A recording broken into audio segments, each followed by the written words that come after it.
सोना नदी के किनारे बांसबाड़ी गांव बसा था, जो बहुत ही खूबसूरत था। बांसबाड़ी गांव से नदी के पुल तक का फासला 1 किलोमीटर था, जिसके बीच में बांसों का बड़ा सा जंगल पड़ता था। इसी बांस के जंगल के नाम से इस गांव का नाम भी था। लेकिन जब बरसात में पानी बरसता तो नदी में बाढ़ आ जाती थी। इसलिए अब वहां पर एक पुल बन रहा था, जिसको बनाने के लिए बहुत सारे कारीगर आए थे। उसी गांव में संजय अपनी पत्नी मंजू के साथ रहता था। वह बहुत ही ज्यादा गरीब था।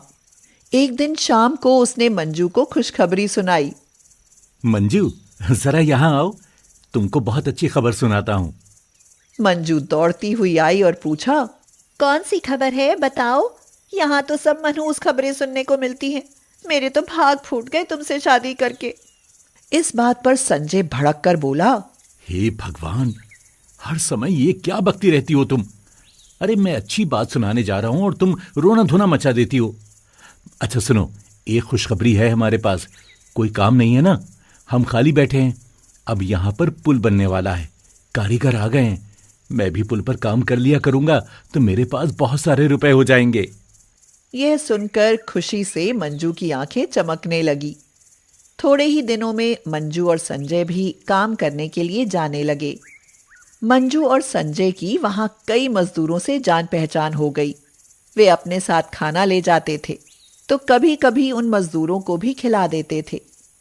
वहां पर उन्होंने पंचू मजदूर को अपने दोस्त से कहते सुना, अरे यार, हम काम कर करके बुरी तरह से थक जाते हैं।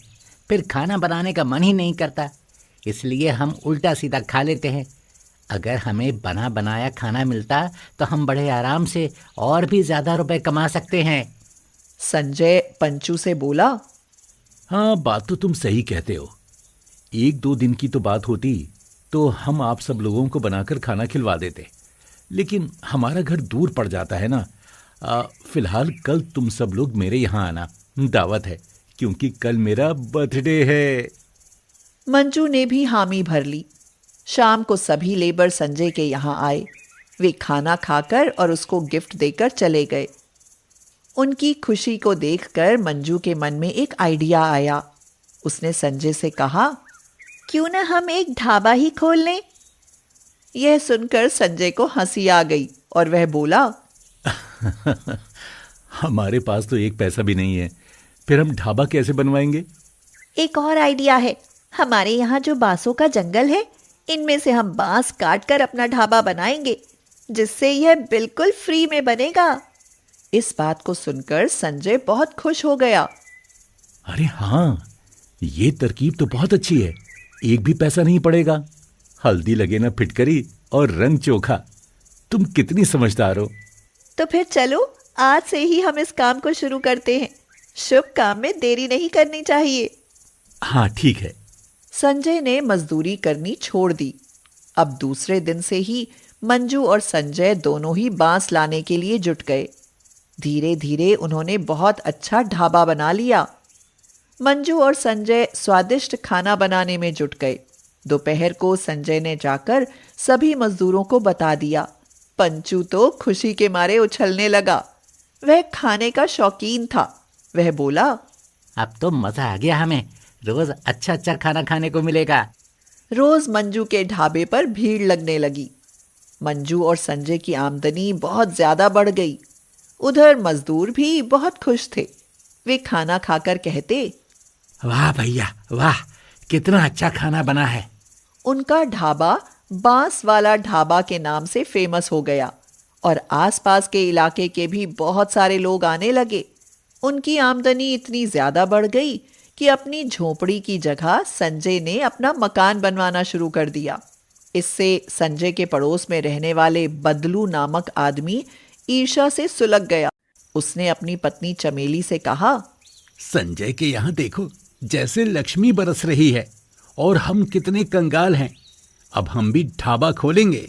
लेकिन हम पैसा कहाँ से लाएंगे? अरे तुम पागल हो क्या? संजय ने जैसे बनाया था वैसे ही बनाएंगे। बांसों का जंगल खड़ा है, बस वहां से ले आएंगे। एक भी पैसा नहीं पड़ेगा। लेकिन खाना बनाने के लिए भी तो सामान की जरूरत पड़ेगी। अरे उसकी चिंता मत करो, मैंने उसकी भी तरकीब सोच ली है। बस तुम मेरे साथ जंगल में चलो और बांस काटने में मेरी मदद करो। चमेली बहुत आलसी और मक्कार थी। वह बोली, मेरे पेट में दर्द हो रहा है, मैं बांस काटने के लिए नहीं जा पाऊंगी। तुम अपने आप जो कर पाओ वही करो, मेरे पीछे मत पड़ो। हाँ।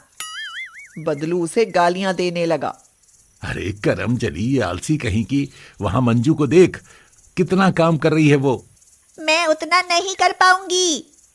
थक हार कर बदलू अकेला ही बांस काटने के लिए चला गया। कई दिन में उसने बांस काटकर जमा कर लिए, फिर ढाबा बना लिया। उसने चमेली से कहा, कल से तुम्हें खाना बनाना पड़ेगा।